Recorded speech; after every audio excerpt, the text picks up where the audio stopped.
And then Kaylee, you can start recording to the cloud. Done. Okay, Mike, I'm gonna let everyone in and then you can start speaking in like 30 seconds. Okay, yeah, if you could just let me know.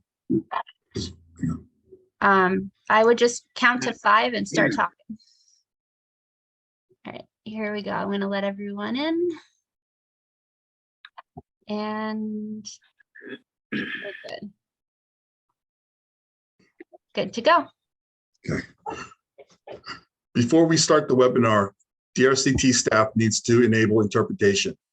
Everybody will need to select the English or Spanish channel. Once interpretation is enabled, please go to the globe symbol at the bottom of your screen. A picture of the globe is circled in yellow on the screen if you want a visual reference. Please click on the globe and choose either English or Spanish, even if you are participating in English. You still need to select that option or you will not hear any translations of Spanish-speaking participants' questions and comments. Our interpreter will provide these instructions in Spanish before we enable interpretation. We will then give people a moment to choose their preferred language.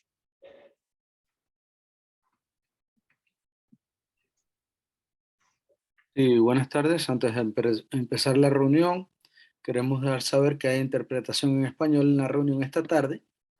Por favor, el que necesite va a ubicar el globo mundial en la parte posterior de la pantalla. Tienen que elegir español para poder estar en el canal de español. Todos tienen que elegir o inglés o español. Asegúrense de elegir el español si quieren estar en el canal de interpretación. Gracias. Thank you. Okay, I'm going to enable it now. And now the globe should be showing up on everyone's screen as an option. So we need everyone to choose which channel they're going to be in. Ok, por favor, ya está habilitada la interpretación. Ubiquen el globo en la parte posterior y eligen español si quieren estar en el salón en español. Gracias. Okay, I'm going to switch to the Spanish channel so you can't hear me unless I'm interpreting. Thank you, Renee.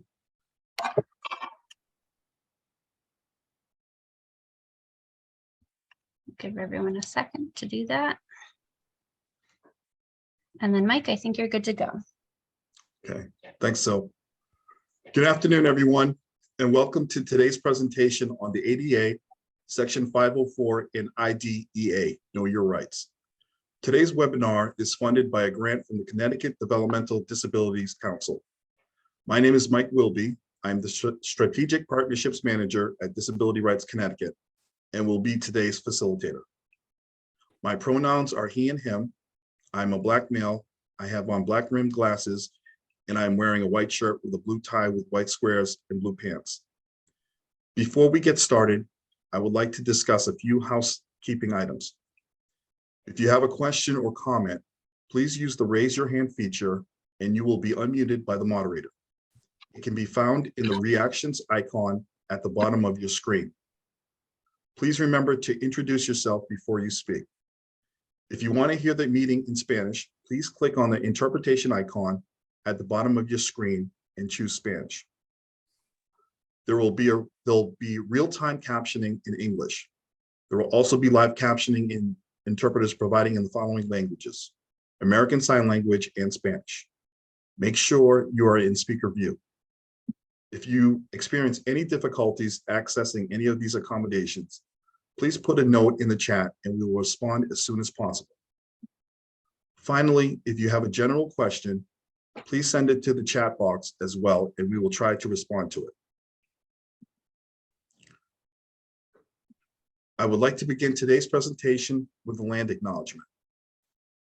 For those who are not familiar with that, a land acknowledgement is a formal statement that recognizes and respects Native peoples as traditional stewards of lands. The statement highlights the enduring relationship between Native peoples and their traditional territories.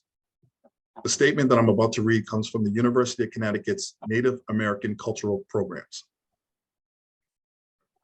By acknowledging that the land on which we gather is the territory of the Mohegan, Mashantucket Pequot, Eastern Pequot, Scotticoke, Golden Hill Pagaset, Nipmuc, and Lenape peoples who have stewarded this land throughout the generations. We thank them for their strength and resilience in protecting this land and aspire to uphold our responsibilities according to their example. Thank you. Our speakers for this afternoon include Bonnie Roswick, Director of Disability Rights Project, Medical Legal Partnership Center for Children's Advocacy. Bonnie will be discussing the Individuals with Disabilities Education Act, or IDEA. Debbie Dorfman, Executive Director and Attorney for Disability Rights Connecticut. Debbie will be discussing the Americans with Disabilities Act, ADA, Section 504 of the Rehabilitation Act, and transition planning. We also have Kathy Flaherty, Executive Director at Connecticut Legal Rights Project. After Bonnie and Debbie's presentation, we will take a 5-minute break, and then we will start up again with our final presenter, Kathy Flaherty. Kathy will be asking some additional follow-up questions about transition planning. Finally, we will take some time for questions and answers. At this time, I would like to turn things over to our first presenter, Director of Disability Rights Project, Medical Legal Partnership Center for Children's Advocacy, Bonnie Roswick. Bonnie?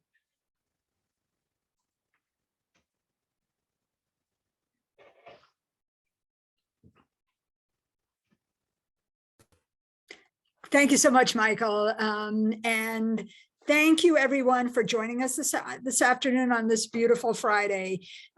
Today, I am going to talk about the educational rights of children with disabilities. Now, this is a huge topic and we could spend days and days talking about this.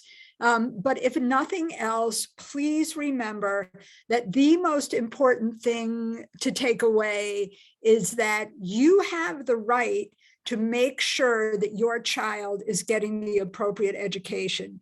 If you are concerned about the challenges your child is having in the classroom, if you feel that your child's disability needs aren't being met, if you feel that the school isn't communicating with you, you have the right to speak out, you have the right to get answers, and you have the right to meet with the educators. This education is something that is your right, and it is the law. So I'm going to go over quickly the Individuals with Disabilities Education Act, and you are welcome to contact any of us with follow-up questions or concerns. So first slide, please. So who is the child that needs educational services? You know, a lot of the times we see a child like Joe. He's 10 years old. He's repeatedly suspended for what the school is calling aggressive behaviors. They say he has anger issues, and mom is incredibly frustrated because she can't work because the school calls her every day to pick him up. She's asked about help for Joe. The school's refusing to test him. And in fact, they're telling mom to arrange for her own testing and maybe go to the doctor and maybe have your child put on medication. Next slide, please. You know, what is the obligation of the state of Connecticut to educate your child? It is the law. It is every child is entitled to what we call FAPE, or a free and appropriate education. Next slide, please. It is an education that is provided to meet the needs of the child at no cost to the parents. And it includes what we call aids and services necessary for the child to access their educational program and to learn. Next slide, please. So what do we mean when we talk about special education? This is specifically designed academic instruction, no cost to the parents, and it is individual to the child. Each child is an individual. Each child's learning challenges can be different. And the whole point of special education programming is to impact those learning challenges that result from a disability. Next slide. And as I say, these are, again, it's not because the school is being nice to you. They're required to do this. It's the law. And this is what we call the Individuals with Disabilities Education Act. And there's also Section 504 of the Rehabilitation Act. And let me say at this point, another really important thing to remember is that special education is full of education speak. A lot of abbreviations, and initials that are really hard to understand, but they're thrown around a lot. If in the course of a meeting or a conversation with an educator, they are throwing around terms like IDEA and PPT and 504, and you don't know what they're talking about, stop them and say, I don't know what you're talking about. Please explain this to me, because again, it is your right to understand programming that impacts your child. Next slide, please. So there are there's a road that one goes down in getting to the point of special education. It's a referral, possibly for special education services, which is a determination of what we call the exceptionality, or what the child's learning challenges are. There's a process of evaluation and eligibility determination. The development of what we call an IEP, or an individual education plan. And then finally, what is the best placement for this child, or where do we start, and possibly where do we go on to? Next slide. Next slide, please. It doesn't always start, if a child is expressing learning challenges or sometimes behavioral challenges, because what I find again and again is that the child who is acting out, or the child that doesn't sit in his chair, or the child that is having what they call discipline problems, sometimes it's because it's really because they're frustrated because they don't understand what's going on in the classroom academically. So the schools really need to be sensitive to the fact that this is not just, you know, Joey not being a good boy, but it could be because Joey is really frustrated and that he's not able to participate in the learning process like his friends. So, you know, it's important to have a parent-teacher conference. It's important to put together what they call an SST, another abbreviation, a student support team. You know, how can we help this child before we get to the special education piece? How about tutoring? How about where the child sits in the class, close to the teacher? And also, you know, talking about how can we most effectively teach this child so that he can learn? Next slide. There, however, comes a point where it is appropriate to evaluate whether the child should be referred for special education services. Mainly because, you know, what was attempted by the regular classroom teacher wasn't working. But again, you know, a real red flag is the child who has behavioral issues. Next slide, please. And in a PPT meeting, so again, it's a planning and placement team meeting. It's nothing magical. It's just a meeting of, you know, the educators and the parents and anybody else who is relevant to that child's life. So they're reviewing the referral materials, deciding whether the child needs to be evaluated, whether additional data needs to be collected, and then whether or not this learning disability is because the child is having such a hard time in school. Next slide. At the PPT team, most important person is the parent, but also the relevant school staff, the regular education teacher, the special education teacher, and its school administrator must be there. And you can bring whoever you want. And I always recommend that if a parent can't connect with an advocate or a lawyer, that they bring someone who is on their team. There's going to be a lot of school people. Parents can often feel overwhelmed. If your healthcare provider can come with you or call in, or the social worker or the care coordinator who you're working with, that will be a real assist and support to you. Next slide, please. The PPT, that planning and placement team meeting is going to decide what evaluations must be done. And again, this is all relevant to what are the child's challenges, current challenges in the classroom. Next slide. Evaluations, they can't promise these evaluations and it goes on forever. They have 45 school days from the initial request for the referral. The evaluations have to be done. And most importantly, conducted in the student's dominant language. And this also goes for those PPTs. If a parent does not speak English, that PPT must be conducted in the parent's language. It's not that somebody brings along a sibling. There must be a certified interpreter. And by the way, all of the documentation, so all the forms, those should also be translated into the language that you speak in. Next slide, please. And by the way, if a parent disagrees with those evaluations, they can request independent evaluation. And I will talk about what happens if they say no in just a little bit. Next slide, please. The special education, it comes off as very formal. The child's disability, in order to be eligible for special education, has to fit into a particular box. This is the laundry list in front of you of the different disabilities that they have to choose, you know, autism or deafness or blindness, developmental delay, orthopedic impairment, traumatic brain injury, speech and language, intellectual disability. My apologies that the term retardation is still being used. Emotional disturbance is a really important one. I have been to numerous meetings where the teachers will say, oh, you know, we shouldn't label this child as emotionally disturbed, you know, it's a label. Children need services. The way to get services is to be eligible for special education. So if a child needs support in school based on, you know, emotional disturbance, then get that classification so the child can get the services. The only one that's making it, giving it a negative connotations is the people in the room who do not want that child classified for special education services.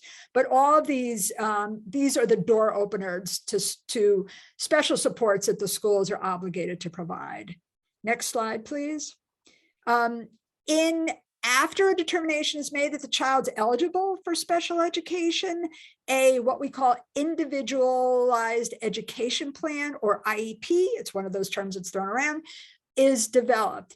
It is based on the specific needs of the specific child. Remember, everyone's disability impacts them individually, and so this plan should be based on what your child needs.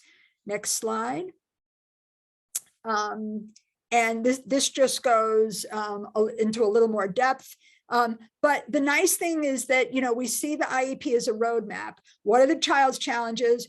What has to be worked on in school? And then there's a section for whether or not the school has been successful in assisting the child meet these goals. If not, if the child doesn't meet their goals, then something else needs to be done. Next. Oh, and that IEP can also talk about transition services, but Deb Dorfman will talk about that in just a bit. The IEP, Individualized Education Plan, also can include related services, speech and language, transportation to school, or even working with a parent about the child's disability. And let me just say really quickly that, and I think this came up at a previous webinar, if a child has a disability that does not impact their learning, they are going to be have what we call a 504 plan is going to be developed, and Deb will discuss that. However, you don't need an IEP and a 504 plan. If a child with a learning disability also has a physiological disability where they need those kinds of supports in school, then that is included in the IEP. And you don't need a 504 in addition to the IEP. Next slide, please. Next slide. I think we've gone over this. And, you know, the other thing to always remember is that a child should be in a classroom setting where they can learn. Education laws are all about what we call access to education. And so, you know, the goal is for children to be with their non-disabled peers, but sometimes that doesn't work. So sometimes a child needs to be in a self-contained classroom. Sometimes a child needs to be in a private therapeutic school. You know, again, the goal of a child with a disability being with non-disabled children, that is a goal. But if the child is sitting there and learning nothing, then, we're not really meeting the needs of the child. Next slide, please. And again, if during the, a child might not receive special education services forever. Over the course of a child's educational career, they are reevaluated. Same thing with placements, a private therapeutic placement. The goal isn't it for it to be forever. We continually look at the child's progress to figure out what the best strategies are and how to best address their needs. Next slide. And finally, if you as parent are not happy with the educational programming or the decisions of the PPT, and it is a PPT team, meaning you are to be part of that, then you can what we call appeal it. There's a process called due process. And that, is something we can discuss, at a later date. But I guess the point is you do have options if you are not happy with the outcome of the school. And, the other thing is you can have PPTs every week. The school will tell you they're only once a year. That's all that's required. You can request them on an ongoing basis. I think I'm about at the end. Thank you so much for your time. And if anyone has questions, I'm happy to answer them later on.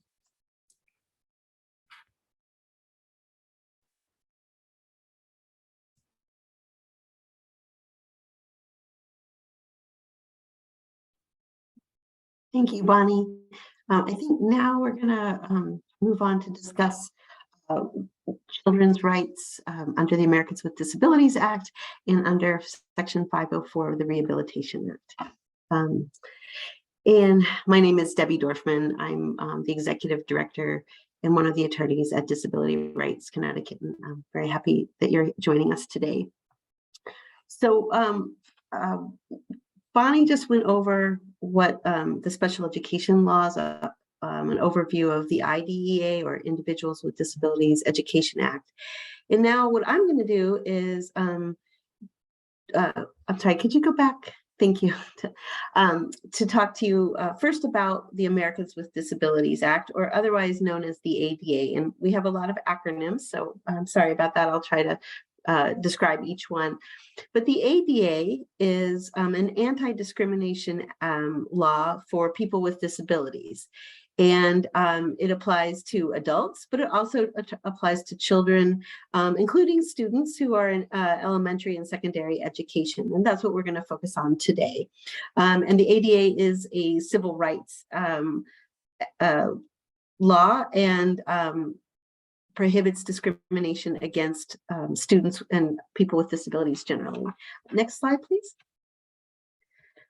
So there are many parts of the ADA, but the one we'll start out talking about is called Title II of the ADA. And that is the part of the Americans with Disabilities Act that applies to governmental entities. And that includes public schools, the Department of Education, and really any public governmental entity that's involved in this context with education, and also applies to teachers and other employees working for public schools, and also people who are contracting with the public schools or with the Department of Education.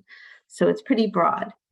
And under Title II of the ADA, discrimination, to show that there's been discrimination, disability discrimination, you don't have to show that there was an intent to discriminate in order to show a violation of the Americans with Disabilities Act.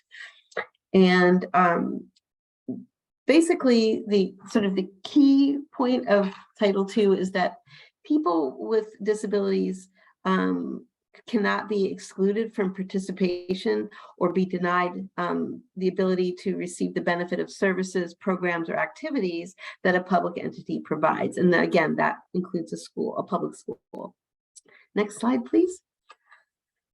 So you may be wondering, so who is a qualified individual who has a disability? And that is really anybody who has a physical or mental impairment that substantially limits one or more life activities. And so you may be wondering, well, what does that mean? And that means it could be anything. It could be walking, it could be breathing, it could be sleeping, eating. So it's pretty broadly defined. And discrimination is also prohibited against a person who may have a history or a record of having a disability, or somebody who's perceived by other people as having a disability. And it's also important to note that there's not sort of an exhaustive list under the ADA listing all the impairments. So it's different from the IDA like that. There are some things that are excluded, like active drug use, illegal drug use, I should say. So, but it's very, very broad. Next slide, please. The reason why I wanted to talk about Title II, and I also want to talk to you about another part of the ADA, which is called Title III of the ADA, which applies to places of public accommodations, which applies to private schools. So when you're thinking about anti-discrimination rights in the context of students who are in elementary and secondary school, they have rights whether they're in private school or in public school. So we'll talk about what those rights are. But again, this is really different from the IDEA. There are some similarities, but there are differences and different rights that you have under the ADA. And I'll go through the highlighting of the differences a little later in the presentation. It's also important to know that even if a school district is in compliance with the IDEA, that doesn't mean they're complying with the ADA. So what that means is that a school district can discriminate against a student based on their disability, even if they're doing all they're supposed to be doing under special education law. And we can talk about that as we go through this presentation. Next slide, please. So let's go back and talk about what are the important parts of Title II of the ADA. And remember, Title II is what applies to public entities. So in this context, we would be talking about public schools and the people who work for the public schools. So one really, really important part of Title II is something we call the integration mandate. And what that means is that school districts have to provide their services, programs, and activities for people with disabilities in the most integrated setting that's appropriate for the needs of the person with the disability. And in this context, discrimination includes unnecessary segregation and isolation of people with disabilities. And that isn't just, people often think about that as isolation or segregation in institutions where people are living, but it also includes schools and other contexts of everyday life. And in the context of schools, one of the problems that we see quite a bit are children who are sent to segregated schools that only provide services to children with disabilities, and they're excluded from and denied the ability to participate in activities and receiving their educational services along with children who don't have disabilities. And so that is anytime that there's been unnecessary segregation, that is illegal under Title II of the Americans with Disabilities Act. It's also important to know that there's not a requirement that a student has to have the school's recommendation or the PPT team's recommendation that the child be in the most integrated setting. And so the child could have an independent recommendation from an independent treating professional or service provider, and that would be okay. You wouldn't have to have necessarily agreement of the team. So those are some important things to know about Title II's integration mandate. Next slide, please. There also is a requirement under Title II for public schools and the people who work for them to provide what we call reasonable modifications in the programs and services and activities that are being provided to individuals with disabilities in order to avoid discrimination. And so that means, for example, let's say that a child needs to have some extra breaks because it's really hard for the child to stay in class. in the entire time. And so they need to have, regular breaks at a certain amount of time. And so that may be a reasonable modification to the program. And that should be built into an accommodation plan or into an IEP. So also under Title II, there has to be opportunities to have equal education, there has to be reasonable modifications to programs and practices to ensure that students have an equal opportunity to participate in all the services and programs that the school district is providing. And so that would also include, beyond just classes, it would also include extracurricular activities. So if there's after school sports or a club or those kinds of things, there has to be reasonable modifications made so that the child can participate in those things. Let's say that there's a dispute about what are reasonable modifications. And for example, let's say that you have a child with autism and the child needs to bring their service provider to school with them because that is what they need in order to be able to have access to the educational programs at school. And if the school district says, well, no, we don't think that's a reasonable modification. And then if they don't agree, they can't just say, well, sorry, no, we don't agree with that. We're going to just do what we want to do. They have to sit down with the child and the family and go through what we call the interactive process to try to reach an agreement on finding another reasonable modification that would meet the needs of the child and is agreeable to the child and their family and the school district. So it's not like, they can just summarily deny the request. And I'll just add that there definitely have been cases involving that type of thing. And in fact, bringing a service provider to school might in fact be a reasonable modification. So I just wanted to say that. Next slide, please. The other really important piece about Title II of the ADA is that requires public entities, again, public schools, to avoid unlawful discrimination. And part of that is to make sure that students with disabilities have equal educational opportunity. So what that means is they have to provide qualified children with disabilities the opportunity to participate in or benefit from the aid being provided or a service, and that there cannot be a lesser service being provided to a student with a disability. And it's also important to know that separate is not necessarily equal. And so that kind of gets us back to the integration mandate. And so it's not enough for a school district to say, well, we have the same programs for students with disabilities as without disabilities, but all the students with disabilities have to have their programming in one side of the building away from the other kids. That would be a problem. That is not an equal educational opportunity. So next slide, please. So now that you know a little bit about the ADA, especially Title II, let's talk about what the key differences are between the IDEA and the ADA. So the one really important difference is that the IDEA requires school districts and schools to provide students with disabilities who qualify for special education with what we call a free and appropriate public education. And as Bonnie mentioned, that's also known as a FAPE.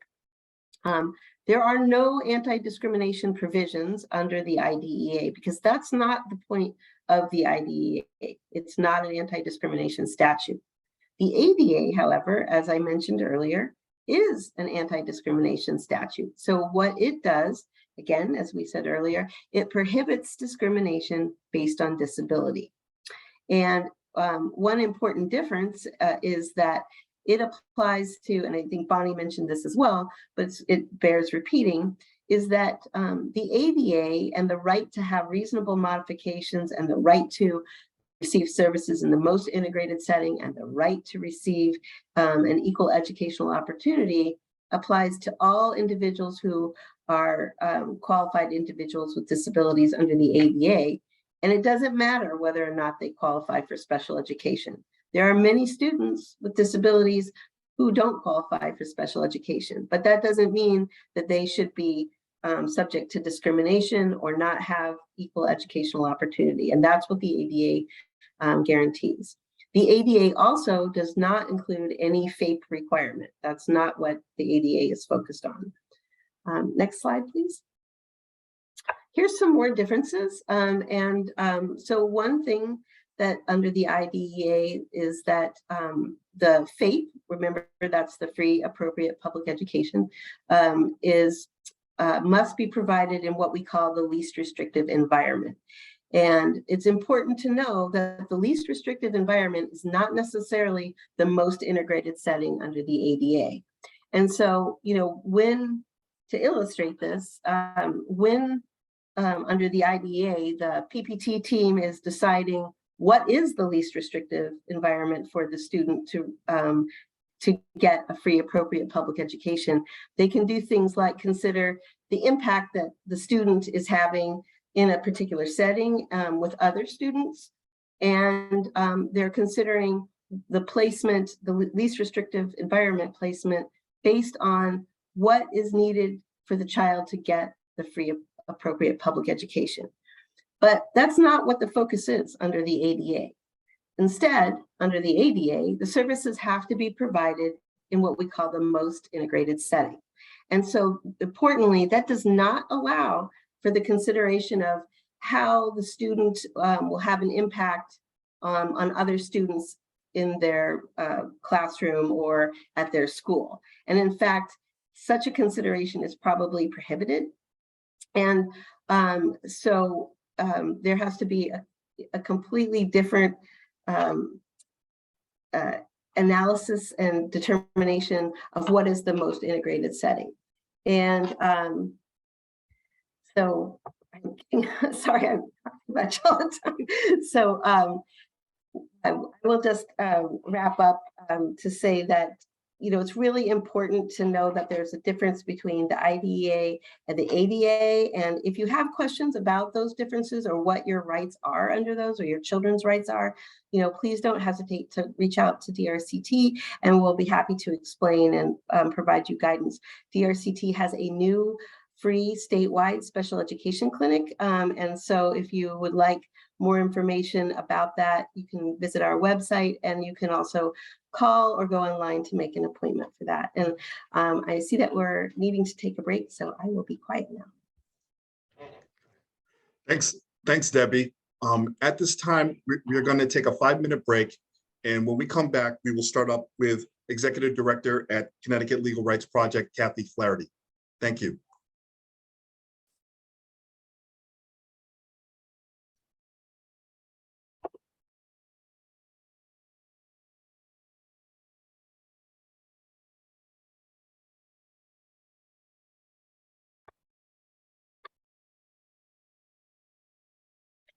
Hi, everybody. Welcome back. I know that I too much and used up a bunch of time. And so I know that what we want to do is do some questions like Kathy had and answer some of those. And so maybe what we could do, if it's okay with Kathy, is just talk a little bit, I promise, just for a couple minutes about transition at a pretty high level, and then we can move right into Kathy's questions. And Kathy's giving me the thumbs up, so thank you, Kathy. We can go to the first slide, please. There's just a few things I want to say about transition planning before Kathy and Bonnie and I talk, and that is that transition planning is mandated under the IDEA, and in Connecticut, just some really important things to know. DRCT was successful, along with its co-counsel, to prevail in a lawsuit against the state to extend the IDEA eligibility up until the age of 22. So it's important to know that students are eligible if they haven't graduated or taken a test that basically is a graduation equivalency test, they are eligible until the age of 22. And if you have questions about that, you can also reach out to us about that. Also, if we could just go back to the last slide, please. One other thing that's important to know is that in June of 2021, Connecticut passed legislation that requires school districts to begin transition planning for all students who receive special education services at the age of 14, or it could even be younger if the PPT team determines that that's appropriate. And that's something new. And so it's something that, when your student turns 14, or if necessary earlier, that transition planning start to happen. Next slide, please. And next slide after that. So just to give you a little overview, and then we'll go to the questions with Kathy. And if we haven't already done so, we can make these PowerPoint slides, all of them available to you.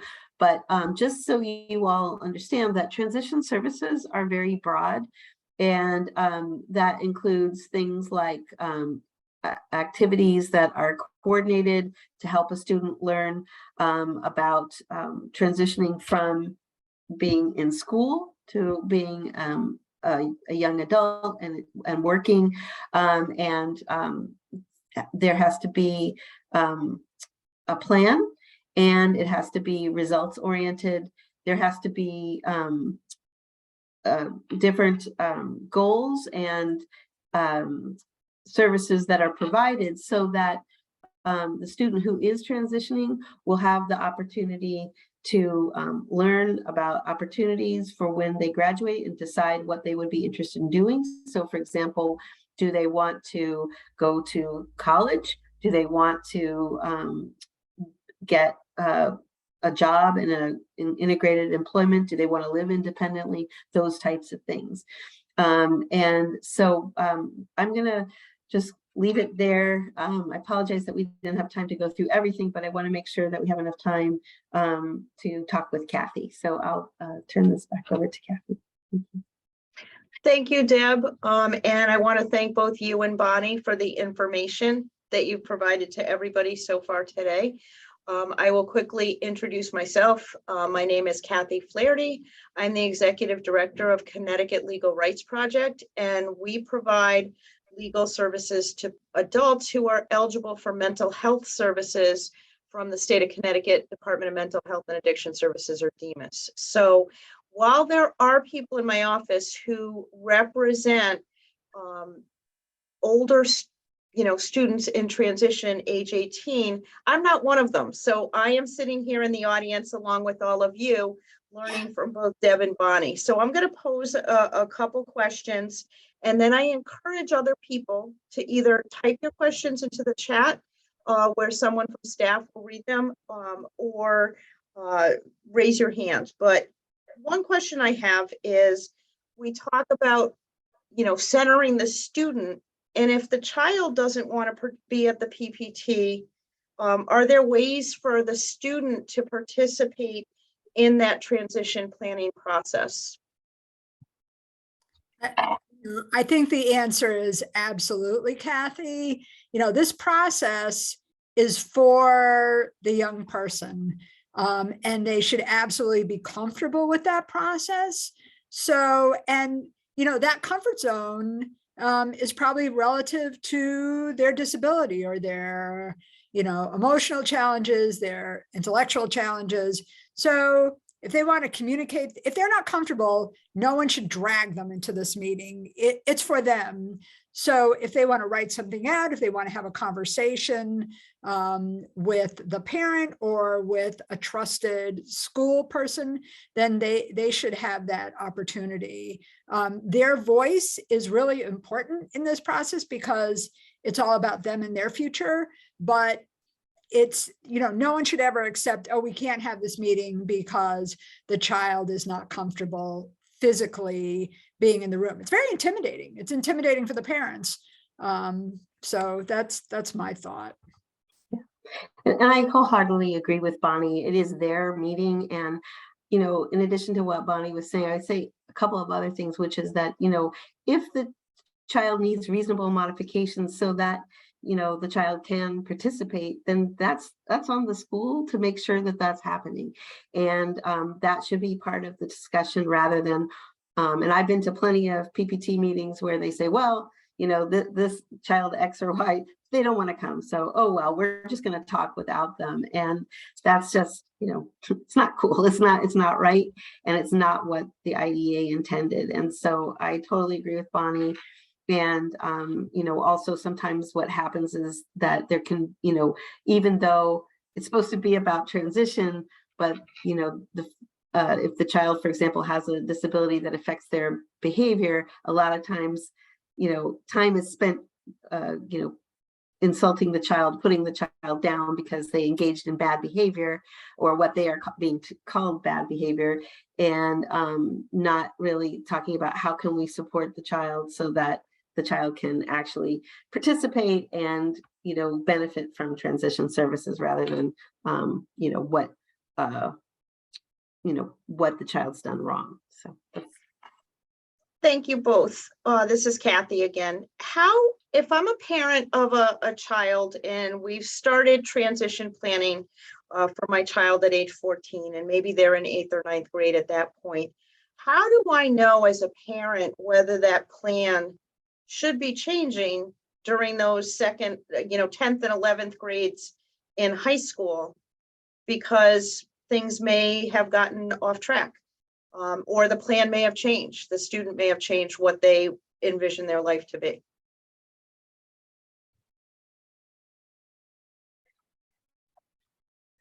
Well, I guess I can go. So one of the things is that, you know, there should be very specific, you know, measurable goals and objectives in the plan. And actually, what we have now in Connecticut is something called the Transition Bill of Rights, which is actually embedded in the PowerPoint that I had. So if you get a copy of that, you can get that, but you can also get that online. And basically, though, that requires, I mean, there's all the requirements of the IEP planning, but under the Transition Bill of Rights, between the 6th grade and the time that the student exits high school, there should be really this plan that's developed that has specific annual goals and objectives that include, you know, various transition skills. So that's where you would be, you know, really looking at that. And then if there needs to be an evaluation or exploration about what the student wants, that's a good time to say, you know, maybe we need an evaluation, or maybe we need to change this goal or change this objective because, you know, either the child's met the goal or objective, or they're just not interested in what they were interested in before, and things or other circumstances have changed. And my colleague Jen has put the link in the chat box if you want to get a copy of the Transition Bill of Rights. And I agree with you, Deb, with everything you said.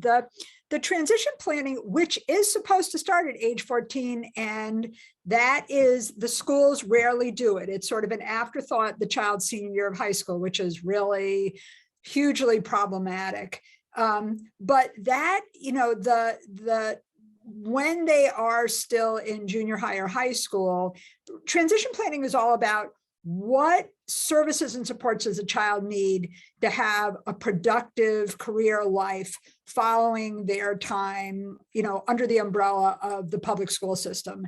So how do we get them? How do we think about what they're interested in?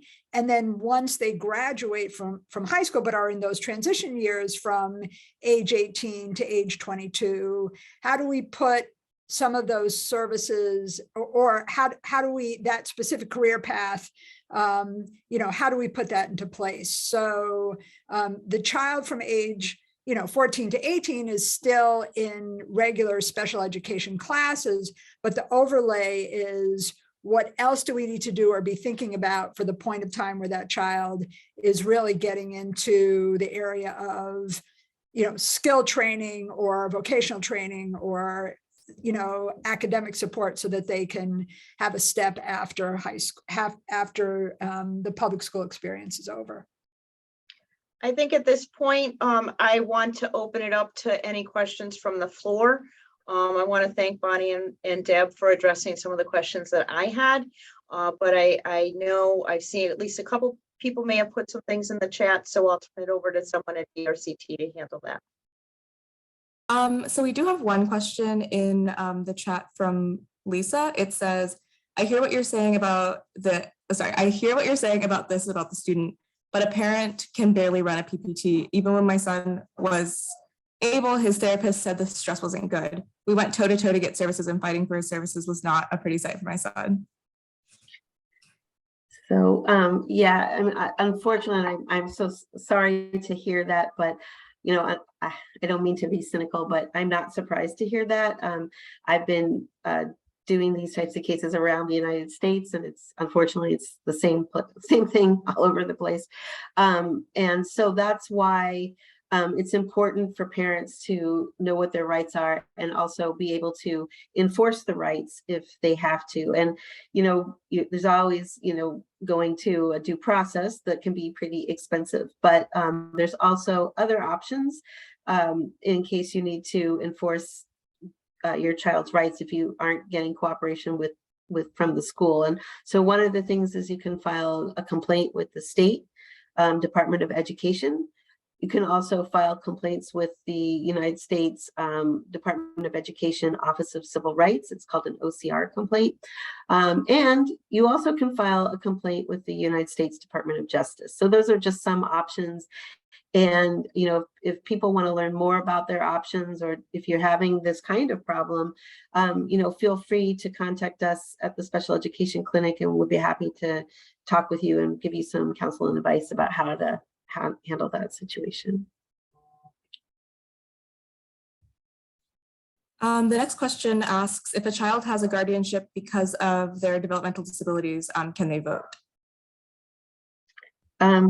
Well, the answer is that it depends on what the guardianship order says, but if most guardianship orders don't prohibit a student from voting, or an individual with an intellectual disability from voting, there has to be a particular finding taking away the right to vote. That's actually an area where there's a lot of confusion, because a lot of people just assume, oh, there's a guardianship in place, and so that just must mean they can't vote. But that's not actually the case. There has to be a specific order, and there's a process for that under Connecticut state law.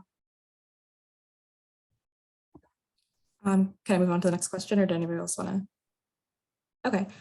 The next question is there a difference in following the plan district school versus a magnet or vocational school in following the plan if the school or magnet vocational doesn't accommodate the incoming plan? And they mentioned that their son's services were cut down with the excuse of it being a vocational program. Not okay. The magnets, vocational schools, there was recently a case that I believe the Justice Department also made a determination that children can't be shut out of vocational schools simply because they have academic challenges and they need special education services and supports. Same thing with the magnets. This is all, they are required to comply with IEPs. And in fact, if it's a magnet, then the district that the child is from is obligated to ensure that those special education requirements are met. So, but I appreciate that the reality of dealing with these people is much more difficult, and it just doesn't help it happen automatically. And it's a fight, as Deb said. It's an unfortunate fight that parents have with schools.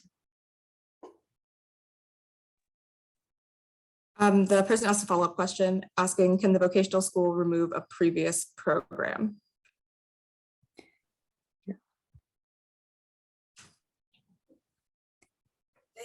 No program can be changed. It just can't be, they can't say, no, we don't do that. We don't offer special education. IEPs can be modified, but there has to be, the PPT team has to convene, and it has to be a decision of the PPT team. That's the last question I'm seeing in the chat. Well, thank you, everybody. We really appreciate you participating today, and we will make available the PowerPoints, and feel free to reach out to us with any questions. And I hope you have a wonderful weekend. Thank you. Thank you, everyone. Bye, Bonnie. Bye, Deborah.